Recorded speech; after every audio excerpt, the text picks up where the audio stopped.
माका वाटतं मी नदीच्या ह्या किनाऱ्यावर उभा असाय पप्पानू आणि माझो बापूस त्या किनाऱ्यावर. तुमच्यामधून भली मोठी नदी वाहता रे. त्या दोन किनाऱ्यांका जोडू एक सारखं वय होतं ना.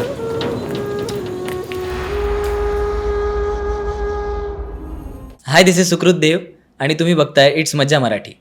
सत्यदेव दुबे यांचं मला आता एक वाक्य आठवतंय की हिंदुस्तान का हर एक नौजवान एक्टर बनना चाहता है, पर उसे कौन समझाएगा कि एक्टर बनना हर किसी के बस की बात नहीं है, क्योंकि एक्टर बनने के लिए टॅलेंट की ज़रूरत होती है. सो असाच एक टॅलेंटेड व्यक्ती आज माझ्यासोबत आहे. हॅलो नमस्कार फ्रेंड्स, मी मज्जाची नीलम आणि माझ्यासोबत सुकृत देव आहे. खूप छान वाटतंय खरं तर तुला इथे बघून. एक मराठी मुलगा जेव्हा नॅशनल टेलिव्हिजनवर जातो आणि मराठीचा झेंडा रोवतो, पत्रकार म्हणून तर खूप छान वाटतंय, पण मराठी असल्याचा आज अभिमान देखील वाटतोय. सो कसा आहे सुकृत? मस्त मजेत. काय सुरू आहे आता? तुम्ही एवढं छान इंट्रोडक्शन करून दिलं त्याबद्दल खूप धन्यवाद. आणि आता सुरू आहे आपलं जे जसं चाललंय तसं. येस, पण आत्ता 400K फॉलोअर्स झालेत. आता किती फेम मिळाल्यावर सगळं काही बदललंय आणि आत्ता काय लाईफ सुरू आहे सध्या? आतापर्यंत अंबरनाथमध्ये कोणी ओळखत नव्हतं इतकी वर्ष कॉन्टेंट क्रिएशन करून, थिएटर करून, पण ती हळूहळू ओळख थोडी थोडी मिळायला लागली. ते बघून खूप आनंद वाटतोय. आणि काही लोक गिफ्ट्स पाठवत आहेत, काही लोक पेंटिंग्स पाठवत आहेत, स्केचेस पाठवत आहेत, DMs पाठवत आहेत खूप छान छान. आणि माझे क्लिप्स एडिट करून करून टाकतात. मी दिवसभर तेच बघत असतो. खूप छान वाटतं थोडक्यात. Side by side on the contrary काय म्हणतात, एक छोटीशी रिस्पॉन्सिबिलिटी पण आली आहे की आता कॅमेरा उघडून आपल्याला काही बोलता येणार नाही. स्टोरीवर म्हणा, रील्सवर म्हणा, थोडासा विचार करावा लागतो आहे. तर ह्या सगळ्या पण गोष्टी आहेत, पण एकंदरीत आनंद खूप होतो आहे. येस, पण आता इंडियाज गॉट लेटनमध्ये गेलेलास, हे जाण्याचं तू कधी ठरवलेलंस आणि काय प्लॅनिंग केलेलीस? जेव्हा मी इंडियाज गॉट लेटनचा पहिला सीझन बघितला, पहिला एपिसोडपासून मी ते फॉलो करतो आहे आणि काही एपिसोड्स मी पहिले बघितले. मग असं लक्षात घेतलं की आपण काय करू शकतो इथे, परफॉर्म कसं करू शकतो. तर मग त्या हिशोबाने 1-2 ऑडिशन्स पहिले पाठवले होते लास्ट सीझनमध्ये. पण ते अनफॉर्च्युनेटली सिलेक्ट नाही झाले काही कारणाने. कदाचित माझ्यात काही कमी राहिली असेल किंवा तो फॉर्म नीट भरला गेला नसेल काहीतरी क्रिएटिव्ह वेमध्ये. तर मग सिलेक्शन नाही झालं तेव्हा. म्हणजे ठीक आहे, पण मला खात्री होती की मला तिथे जायचं आहे काही करून. आणि मला हा पण कॉन्फिडन्स होता की आपण जर त्या शोमध्ये गेलो तर ॲटलिस्ट आपल्याला थोडं अटेन्शन मिळेल, हे एक मला माहिती होतं. आणि म्हणून जोपर्यंत मी सिलेक्ट होत नाही तोपर्यंत मी ऑडिशन्स पाठवणार होतो. तर तो सीझन झाला. अनफॉर्च्युनेटली तो कॉन्ट्रोवर्सीमुळे बंद पडला. पण परत जेव्हा सीझन रिओपन झाला तेव्हा मी परत ऑडिशन पाठवलं. मार्चमध्ये की फेब्रुवारी एंडिंग मार्चमध्ये काहीतरी पाठवलं होतं आणि मला कॉल आला की झालं म्हणून सिलेक्शन. येस, म्हणून यावेळेस वेगळा फॉर्म भरलेलास. हो, म्हणजे थोडासा क्रिएटिव्ह होता. लाईक त्या जो फॉर्म मी भरला तो त्या कॅरेक्टरच्या पॉईंट ऑफ व्ह्यूनी भरला होता. आणि जर तिकडे मला प्रश्न जरी विचारले असते तरी मी बोललो असतो की तो फॉर्म मी जेव्हा भरला तेव्हा त्या कॅरेक्टरच्या हिशोबाने भरला. म्हणजे त्यांनी भरला फॉर्म, मी नाही भरला. फॉर एक्झाम्पल त्याच्यामध्ये एक प्रश्न होता की जर तुम्ही पास्टमध्ये जाऊ शकलात तर तुम्ही काय कराल. तर अकॉर्डिंग टू दॅट कैरेक्टर मैं पास्ट में जाता और सब शराब के ठेके सस्ते में खरीद लेता. तर ह्या टाईपचे काही काही उत्तरं होते. तर मजेशीर उत्तर होते, काही नॉटी उत्तर होते. येस, पण तू एक थिएटर आर्टिस्ट म्हणून तिकडे गेलेलास, हे किती तुझ्यासाठी चॅलेंजिंग होतं आणि कसं ते तू स्वीकारलंस आणि कसं पार पाडलंस खरं? तर हे जे कॅरेक्टर आहे हे इन्स्पायर्ड आहे एकच प्याला नाटकातल्या तळीरामवरून. तर आधी मी तळीरामचंच ते कॅरेक्टर मी भरपूर ठिकाणी केलं होतं, ऑडिशन्स म्हणा किंवा मोनो ॲक्टिंग म्हणा. तर थोडंफार त्याची आयडिया होती की ते कसं आपण प्ले करू शकतो आणि त्याला थोडाफार रिस्पॉन्स पण चांगला होता. आता तेच दारुड्याचं कॅरेक्टर मी पुरुषोत्तम बेर्डे सरांच्या मुक्काम पोस्ट आडगाव हे संगीत नाटक होतं, त्याच्या ऑडिशन्सला ते परफॉर्म केलं होतं. आणि सरांनी खूप कौतुक पण केलं की तू छान केलंस किंवा तुला त्या काळचं नाटक अजून माहिती आहे, तू अजून ते वाचतोयस किंवा तू बघतोयस त्याचे व्हिडिओज, हे याच्यातच कौतुक आहे. आणि मग त्या नाटकामध्ये पण मला दारुड्याचीच भूमिका दिली होती. तर त्या नाटकाचे 25 प्रयोग झाले. खूप सुंदर नाटक होतं, काही कारणांनी बंद पडलं. पण त्याच्यावरून मला लक्षात आलं की आपण हे कॅरेक्टर रंगवू शकतो आणि बेसिक त्या ऑडियन्सला मजा येऊ शकते. तर म्हटलं ठीक आहे, मग आपण हेच कॅरेक्टर घेऊन जाऊयात. आणि मग तेच घेऊन गेलो, परफॉर्म केलं तिकडे. येस, तू आधीच ठरवलं होतंस? हो हो हो. आणि सेकंड टाईम जेव्हा मी ऑडिशन पाठवलं होतं तेव्हा पण मी बेवडाच पाठवला होता तिथे.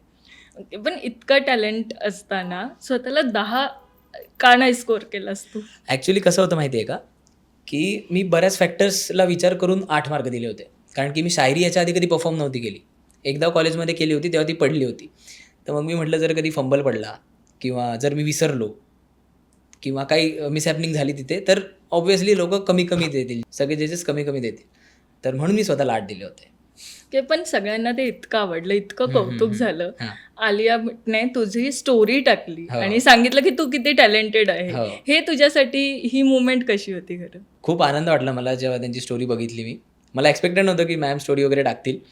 आणि at that point of time जेव्हा मी परफॉर्म करत होतो तेव्हा पण खूप आनंद झाला की आपल्याला एक थोडंफार आपल्याला लोकांना एंटरटेन करता येतं आहे. स्वतःच्या हे म्हणजे स्वतःच्या गुणांवर आपण हे परफॉर्म करू शकतो आहे, कोणाचं गायडन्स न घेता. At that point of time म्हणजे ते कॅरेक्टर करायच्या वेळेला, तिथे लेटंटच्या वेळेला तिथे कोणाचा गायडन्स नव्हता की कसं परफॉर्म कर, काय परफॉर्म कर. तर ते स्वतःच्या मनाने केल्यामुळे तो आनंद खूप खूप Yes. मिळाला. पण हा परफॉर्मन्स झाल्यावर असं वाटलेलं की रातोरात आपण इतकं आता फेमस होणार आहोत? नाही, मला समय दादाने थोडीशी आयडिया दिली होती की सुकृत तू रेडी राहा. मला पण आणि डोनाल्ड ट्रम्पला पण, त्यांचा पण खूप छान झाला परफॉर्मन्स. तर त्यांना पण आयडिया दिली की ती तुम लोग रेडी रहो, ते अभी फटणे वाला आहे म्हणून तुम लोग का. म्हणलो हां ठीक आहे, पण तरी एवढं एक्सपेक्ट नव्हतं केलं म्हणजे एवढं झालं. येस, पण रातोरात मिळालेलं हे फेम तुझ्यासाठी कसं एक ट्विस्ट ठरलंय आता? भरपूर गोष्टी, त्याच पॉझिटिव्ह गोष्टी तर भरपूर आहेत. खूप खूप चेंजेस झालेत. म्हणजे जे जुने जुने मित्र आहेत ते सगळे भेटायला येत आहेत, बोलायला येत आहेत आणि ॲप्रिसिएशन मिळतं आहे सगळ्यांचं, टीचर्सचं, कॉलेजच्या प्रोफेसर्सचं, कॉलेजच्या प्रिन्सिपल मॅम्सचं. तर खूप छान वाटतं. येस, पण तुझ्यासाठी एक मी रॅपिड फायर आणलाय, जो त्याची रॅपिड उत्तरं देशील ही अपेक्षा आहे. रंगमंच की कॅमेरा? रंगमंच. डान्स की ॲक्टिंग? ॲक्टिंग. चित्रपट, नाटक की वेब सिरीज? नाटक. कॉमेडी की ट्रेजेडी? कॉमेडी. प्रायोगिक नाटक की व्यावसायिक नाटक? व्यावसायिक. नकारात्मक भूमिका की सकारात्मक भूमिका? दोन्ही. ओके. मेकअप रूम की बॅकस्टेज गप्पा? Makeup room. प्रेक्षकांच्या टाळ्या की शिट्ट्या? प्रेक्षकांच्या कौतुक इन जनरल कसे. पडदा उघडण्याआधीची एक सवय? स्टेजला नमस्कार करणे, पडद्याचे आशीर्वाद घेणे, ओके. रंगमंचाचे आशीर्वाद घेणे. आत्ता काय हवंय तुला स्वतःबद्दल? एक गोष्ट बदललेली हवी आहे तुझ्यातली, ती कोणती आहे? बदललेली म्हटल्यापेक्षा की मी असाच नेहमी ग्राउंडेड राहावं अशी माझी इच्छा आहे. तुला कोणत्या दिग्दर्शकासोबत नाटकात काम करायला आवडेल? नाटकात संतोष पवार सर. आता मी करतोय, अजून पण करायची इच्छा आहे. ऑटोग्राफ की सेल्फी? सेल्फी. वन्स मोरची दात की सिनेमाचा हाऊसफुलचा बोर्ड? दोन्ही गोष्टी की खूप नाटकाचा इम्पॉर्टंट आहे. हाऊसफुलचा बोर्ड? तिन्ही गोष्टी इम्पॉर्टंट आहेत. स्टँडअप कॉमेडी की ग्रुप ड्रामा? आत्तापर्यंत मी करत आल्यामुळे ग्रुप ड्रामा. ओके. समय रैना की भुवन बाम? बापरे. खूप मुश्किल मिळाली आपने. नाही, दोघंही एक नाही चूज करता येणार. तरी एक. समय देणार. ओके. पण आता तू एवढ्या वेळ सांगितलं की 8 वर्षाचा तुझा थिएटरचा हा प्रवास आहे. हा प्रवास कधी सुरू झाला आणि आता कसा सुरू आहे खरं तर? 2001 म्हणजे मी परफॉर्म तर मोनो ॲक्टिंग म्हणा किंवा रंगमंचावर परफॉर्मन्स म्हणा, डान्स म्हणा, हे मी सगळं शालेय जीवनापासून करतो आहे. पण जर तुम्ही प्रॉपर थिएटरचं विचारत असाल तर मी एकांकिका केली. पहिली एकांकिका माझी 2019 साली आणि त्याच्यात मी बॅकस्टेजला होतो. एक घर होतं आम्ही फॉर्म केलेलं. एक भाग धन्नो भाग म्हणून एक एकांकिका होती, जर माहीत असेल तुम्हाला तर. तर त्या सेटवरचा माळा लावणं किंवा एखादा फ्लॅट असतो तो हालत असतो, तर मग तो धरून मागे बसणं आणि बरीच कामं केली. तर टूल बॉक्स सांभाळणं वगैरे. तर मग तेव्हापासून ती जर्नी सुरू झाली. मग तेव्हापासून वर्कशॉप सुरू झाले की स्टेजवर चालायचं कसं, स्टेजवर बोलायचं कसं आणि म्हणजे हातवारी जास्ती नाही करायची किंवा कुठल्या रूल्स कसे आहेत. जर या साईडनी जात असेल तो हा पाय पहिला, या साईडने जात असेल हा पाय पहिला. तर तिथून एक बेसिक थिएटरची सुरुवात झाली 2019 पासून. मग 2019-20 एकांकिकाच केल्या. 22मध्ये मी जॉबला लागलो. मग तेव्हा जॉबला लागल्यामुळे कंटिन्यू थिएटरला वेळ नाही देता आला मला. पण जेवढा वेळ मला पॉसिबल झाला तेवढा वेळ मी दिला. तेव्हा पण वर्कशॉप्स केले, एक्सरसाइजेस केल्या काय वेगवेगळ्या जॉब थिएटर. करायचं? CMS म्हणून एक शिपिंग कंपनी आहे. तर तिथे मी जॉब करायचो इन्व्हॉइसिंगचा. इन्व्हॉइसिंग म्हणजे बिलिंग. म्हणजे आता ती शिपिंग कंपनी म्हणजे इम्पोर्ट एक्सपोर्ट जेव्हा होतं तेव्हा 2 कंट्रीजमध्ये एक बिल ऑफ लेडिंग असतं. तर ते बिल स्वतः जनरेट करायचं सॉफ्टवेअर. पण आम्ही फक्त ते चेक करायचो की सगळं बरोबर आहे का, की काही चुकीचं पिक केलं आहे वगैरे. तर तो होता माझा जॉब. येस. आणि त्याच्या पुढे? मग त्याच्यानंतर मी 2 वर्ष जॉब केला आणि जेव्हा मी इन्व्हॉइस मारायचो, बिल मारायचो, तेव्हा माझ्या डोक्यात कॉन्टेंटचे विचार किंवा थिएटरचे विचार, वर्कशॉप्स म्हणजे जे काय असेल ते. मी मला पटकन एखादी कॉन्सेप्ट आली कॉन्टेंट क्रिएशनसाठी तर मी पटकन ती टाईप करायचो आणि परत बिल मारायला बसायचो. तर मी विसरून जायचो की आपण ह्याच्यात काय चुकीचं काढलं होतं. मग मी विसरून जायचो, मग ते बिल चुकायचं. लक्ष नव्हतं लागत जॉबमध्ये. तर मग मी म्हटलं की सोडूयात आणि मी आईबाबांना सांगितलं की मी जॉब सोडतो आहे म्हणून. आणि त्यांचे खूप आभार, कारण त्यांनी एका शब्दाने पण म्हटलं नाही की जॉब सोडू नको किंवा हे करू नको वगैरे. त्यांनी म्हटलं की तुला जायचं आहे ना, तुला जे करायचं आहे तू कर, आमचा तुला पूर्ण पाठिंबा आहे. आणि त्याच्याचमुळे मी आज जे काही आहे, जे काही झालो आहे ते त्या डिसिजनमुळे आणि त्यांच्या सपोर्टमुळे. तू आता थिएटरही करतोस आणि कॉन्टेंट क्रिएटरही आहेस. सो तुला काय वाटतं की प्रेक्षकांना काय जास्त बघायला आवडतं आणि या सगळ्याकडे तुझा काय बघण्याचा पॉईंट ऑफ व्ह्यू आहे? आता सध्या मोबाईल्स घरोघरी आहे, त्याच्यामुळे लोकांना कॉन्टेंट बघायची जास्त सवय आहे. आणि सगळ्या नाटकांचं प्रमोशन, थिएटर्सचं प्रमोशन आजकाल मोबाईलवरच होतं आहे. तर त्याच्यामुळे मोबाईलच जास्ती बघतात लोकं, त्याच्यामुळे मोबाईलच बघायला आवडत असेल. आणि जेव्हा त्यांना समजतं की आता भरपूर नाटकं जे असे आहेत की जे सोशल मीडियाच्या थ्रू लोकांपर्यंत पोहोचली, मग लोकांनी ती जाऊन नाटकं बघितली आणि मग ती फेमस झाली. तर त्याच्यामुळे मोबाईलच मला असं वाटतं. ओके, पण आता असं म्हणतात ना की नाटकात जास्त पैसा मिळत नाही, पण प्रसिद्धी जास्त मिळते. सो तुझा असा काही अनुभव आहे अच्छा. का? आता मी जे नाटक करतो, यदा कदाचित रिटर्न्स, तर त्याच्यामध्ये माझं एक पात्र आहे बाबाश्रीचं. तर म्हणजे ती एक बाहुबलीची एक पॅरडी तुम्ही समजू शकता त्याला. तर त्याच्यामध्ये तो पायाने लंगडा आहे आणि हात त्याचा पॅरलाइज्ड आहे. तर मग त्या गोष्टीला घेऊन त्याच्यामध्ये बराच ह्युमर आहे आणि ती खूप एनर्जेटिक कॅरेक्टर आहे. तर त्या कॅरेक्टरसाठी मला खूप अप्रिसिएशन मिळालं. प्रयोगाला लोकं आले तेव्हा, बघायला ऑडियन्स आले तेव्हा. त्या कॅरेक्टरसाठी मला ॲप्रिसिएशन मिळालं ह्याच्या आधी, जर तुम्ही विचारत असाल तर. येस, पण याच नाटकात तू अनेक वेगवेगळ्या भूमिका देखील साकारतोयस ना? नाही, ह्याच्या आधी मी बाहुबली करायचो त्याच्यातलाच आणि मग आता मी बाबाश्री करतोय. ओके. हां. या सगळ्यामध्ये आता जेव्हा फेमस झालास तेव्हा मित्रांची साथ कशी लाभली आणि त्यांचे रिॲक्शन्स काय आलेत सगळ्यांचे? मित्रांची साथ आधी पण होती आणि आत्ता पण आहे लकीली. भरपूर मित्र माझे असे आहेत की ज्यांनी मला जेव्हा कॉन्टेंट क्रिएशनमध्ये माझं काही होत नव्हतं किंवा मी डिमोटिवेटेड असायचो, तेव्हा त्यांचे कॉल्स यायचे, समजवायचे मला की सुकृत करत राहा, एक दिवस होईल वगैरे. आणि त्याच लोकांचे आता पण फोन येतात की बघ आम्ही सुकृत तुला बोललेलो की सोडू नकोस, तुझं होणार आहे वगैरे. तर खूप छान होती साथ मित्रांची. आणि जे आता नाटकात आहेत त्यांचं पण सगळ्यांचं खूप कौतुक, कारण ते तेव्हा पण होते माझ्यासोबत आणि आत्ता पण आहेच. येस, पण जेव्हा स्ट्रगल करत असतो ना तेव्हा दाद देणारे कमी आणि पाय खेचणारे जास्त असतात. आता फेमस झाल्यावर पाय खेचणाऱ्यांचे स्वभाव बदलले? हो, हो. भरपूर लोकांचे बदलले. म्हणजे जे लोकं तेव्हा मला बोलायचे, "अरे काय" म्हणजे जे माझ्या आई-वडिलांना बोलायचे, की "काय तुमचा पोरगा नाटकं करतो, किती पैसे मिळतात त्याचे नाटकात, त्याला सांगा जॉब करायला." आता त्यांचेच फोन येतात, "अरे सुकृत तुझे 4 लाख झाले, कसा आहेस, काय करतोयस, मग आता काय पुढचे प्लॅन्स आहेत वगैरे." येस, बाहेर सगळीकडे तुझीच हवा आहे, पण घरात काय वातावरण आहे? आई बाबा किती आनंदी आणि कसे आहेत? खूप खूप आनंद होतो त्यांना. आता आता कालच आज आज सकाळीच माझं होर्डिंग लागलं अंबरनाथमध्ये. त्याच्यावर तो लेटेंटचा फोटो, आमचा सगळ्यांचा फोटो. आणि तर ते आम्ही आता बघायला गेलेलो, मी, आई आणि बाबा तिघं पण.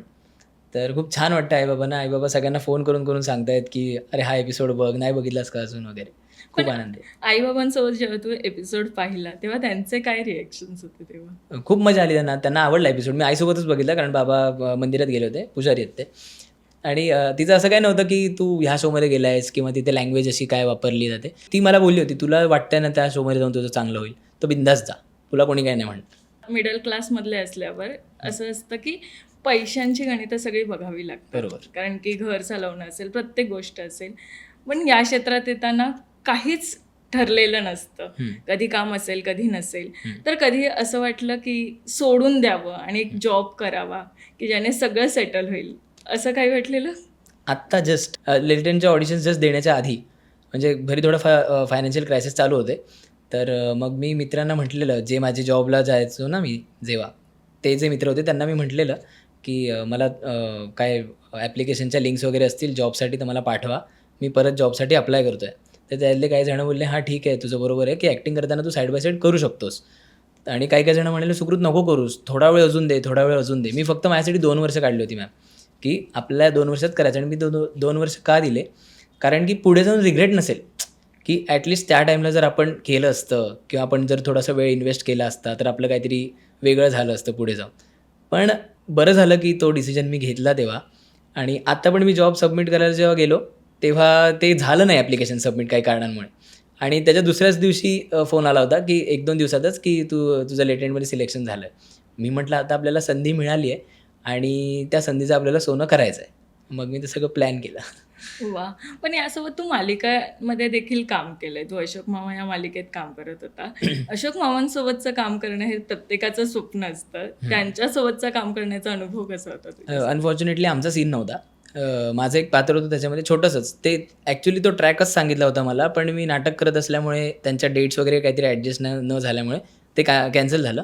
पण तेव्हा मी भेटलेलो एकदा अशोक सराफ सरांना आणि खूप डाऊन टू अर्थ आहेत सर आणि खूप छान बोलले आमच्याशी सगळ्यांशीच आणि असं वाटू नाही दिलं की ते इतक्या मोठ्या स्तरावर आज आहेत, इतके सिनियर नट आहेत.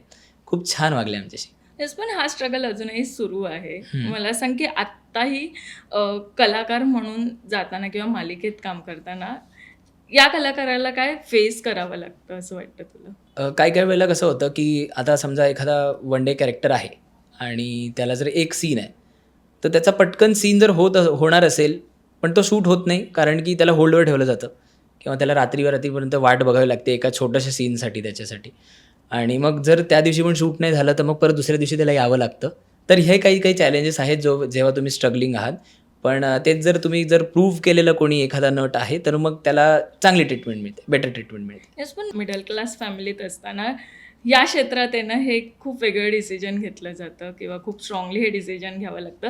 तू कधी ठरवलं की आता या क्षेत्रात कायम मी हेच पुढे करत राहणार आहे आणि कसं घेतलंस हे डिसिजन? ह्याच फील्डमध्ये काम करायचं होतं मला, हे लहानपणीपासूनच ठरलं होतं आणि त्यासाठीच मी फील्ड पण अशी निवडलेली ग्रॅज्युएशनसाठी की ज्याची आपल्याला हेल्प होईल. मास मीडिया होतं माझं ग्रॅज्युएशनला आणि मी मास मीडिया ग्रॅज्युएट आहे. पण ते कसं झालं ना की कोविड आल्यामुळे प्रॉपर गायडन्स नाही मिळालं की तू ह्या टाईपचा जॉब केला पाहिजेस किंवा तू सोशल मीडियामध्ये जा किंवा ह्याच्यामध्ये जा. तर तिथे थोडंसं कन्फ्युजिंग पार्ट आला आणि तिथे मला एक जॉबची अपॉर्च्युनिटी आली CMS EGMमध्ये इनवॉइसिंगसाठी. म्हणून मग मी तो पटकन काहीतरी करायचं म्हणून मी तो जॉब ॲक्सेप्ट केला.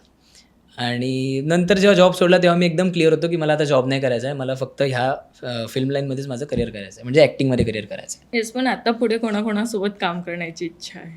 आता सगळेच जे आत्ता ॲक्टर्स आहेत सगळ्यांसोबत, सिनियर्स पण म्हणा किंवा आत्ताचे जे ललित प्रभाकर आहेत आणि सुबोध भावे आहेत त्यांच्यासोबत काम करायचं आहे. माझा आयडल्स म्हणायला गेलं तर मला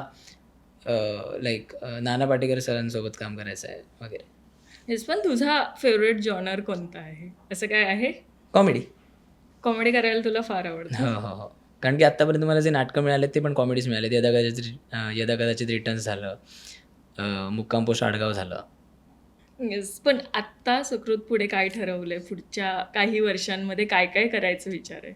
आता पुढच्या काही वर्षांमध्ये तर माहीत नाही, पण पुढचं 1 वर्ष पैसा कमवायचा आहे आणि बाकी ॲक्टिंग वगैरे तर आहेच. येस, पण काही स्वप्न असतात ना जी पूर्ण करायची. आत्ता त्यात कोणकोणती स्वप्न आहेत? एक मेन म्हणजे मला एक व्यावसायिक नाटक करायचं आहे ॲज अ लीड म्हणून माझी खूप इच्छा आहे. कारण की थिएटर बेसिक पाय आहे त्याच्यामुळे मी तो सोडणार तर नाही, इच्छा आहे माझी. येस, आणि आईबाबांसाठी? आईबाबा तर खुशच आहेत की तुझं आता लाईन लागली आहे तर अशीच ती चालत राहो आणि थांबू नकोस, आता एकदम मागे वळून बघू नकोस. येस, आणखी एक गेम माझ्याकडे तुझ्यासाठी. काही वाक्य सांगणार आहे, ते राग, कॉमेडी, रडताना, ड्रंक, वेडा, भीती, सरप्राईज, डिप्रेशन अशा एक्सप्रेशनने करून दाखवायचं. धनंजय माने इथेच राहतात का? राग. ठक ठक 1 मिनटं वेळ घेतात. ठक ठक ठक धनंजय माने इथेच राहतात का? कॉमेडी. धनंजय माने इथेच राहतात का? रडताना. धनंजय माने इथेच राहतात का? ड्रंक. धनंजय माने इथेच राहतात का? वेडा. धनंजय धनंजय धनंजय धनंजय धनंजय माने धनंजय माने इथेच राहतात. धनंजय माने इथेच राहतात. धनंजय माने इथेच राहतात. इथेच राहतात. भीती. धनंजय माने इथेच राहतात का? इथेच राहतात धनंजय माने. सरप्राईज. धनंजय माने इथेच राहतात. डिप्रेशन. धनंजय माने इथेच राहतात का? दुसरं वाक्य आहे, माझा आत्मा तुझ्यात, तुझा आत्मा बाहेर. ओम भट स्वाहा. राग. माझा आत्मा तुझ्यात, तुझा आत्मा बाहेर. ओम फट स्वाहा. कॉमेडी. माझा आत्मा तुझ्यात, तुझा आत्मा बाहेर. ओम फट स्वाहा. रडताना माझा आत्मा तुझ्या, तुझा आत्मा बाहेर. ओम फट स्वाहा. ड्रंक माझा माझा माझा आत्मा तुझे, तुझा आत्मा बाहेर. ओम फट स्वाहा. वेडा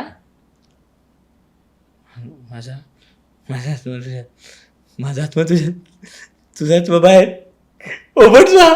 ओपट स्वाहा. ओपट स्वाहा. ओपट स्वाहा. ओपट स्वाहा. ओपट स्वाहा. ओपट स्वाहा. ओपट स्वाहा. सरप्राईज माझा आत्मा तुझ्यात, तुझा आत्मा बाहेर. ओपट स्वाहा. हा. डिप्रेशन माझा आत्मा तुझ्यात, तुझा आत्मा बाहेर. ओंपट स्वाहा. ओंपट स्वाहा. वा, खूप छान, खूप छान केलंस हे तू. Thank पण तू आत्ता बाबांविषयी सांगितलं की बाबा पुजारी आहेत. आई काय करते? आई आधी टीचर होती, स्कूल टीचर, आणि आता रिटायर झाली, 1 वर्ष झालं. पण म्हणजे आई स्ट्रिक्ट असेल ना. अभ्यासात कसा होतास मग तू? मी अभ्यासात मी 5वीपर्यंत खूप हुशार होतो. नंतर मग आईची दुपारची शिफ्ट सुरू झाली आणि म्हणजे मी चांगलंच केलं 10वी 12वी वगैरे, पण थोडंसं दुर्लक्ष झालं अभ्यासाकडे. येस, म्हणजे आई बाबांचा सपोर्ट तर तुला होता, पण त्यासोबत तुला मित्रांचाही सपोर्ट होता. हो. सो तू मित्रांवर काही कविता केली असं मला माहिती आहे. सो ती कविता जाता जाता ऐकून दाखवशील? Yes yes, sure sure. नातं नाही रक्ताचं, पण नात्यापेक्षा खास, सुखात हसवणारं, दुःखात धरून ठेवणारं हात. खचला असेल कितीतरी पाठीशी उभा राहतो, 2 पेग मारून त्याला खूप सल्ले देतो. जिंकलो कधी कुठे तर डोक्यावरती घेतो, चुकलो कधी कुठे तर हक्काने शिव्या देतो.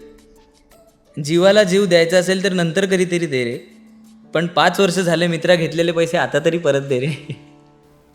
वा, खूप छान. Thank you thank you. Thank you so much. पण आता तुला प्रेक्षकांना काय सांगायला आवडणार आहे? प्रेक्षकांना एवढंच सांगेन की असाच नेहमी प्रेम करत राहा, असाच तुमचा सपोर्ट माझ्यासोबत नेहमी असू द्या, तुमचे आशीर्वाद असू द्या, आणि बस. थँक्यू सो मच तू इथे वेळ काढून आल्याबद्दल. आणि खूप छान खरं तर तू परफॉर्म केलेला आहेस. सो तुझी ही जर्नी ऐकून असं वाटतंय की ही प्रत्येक नवख्या कलाकाराला एक उमेद देणारी जर्नी असणार आहे. अशीच मेहनत करत राहा. आणि असं म्हणतात ना की देव आपला स्ट्रगल बघत असतो आणि आपल्यासाठी एक यशाचं दार उघडतो. लेटेंट मार्फत असं तुझ्यासोबत घडलं आहे. अशीच मेहनत करत राहा. अशी अनेक दारं लवकरच तुझ्यासाठी उघडणार आहेत.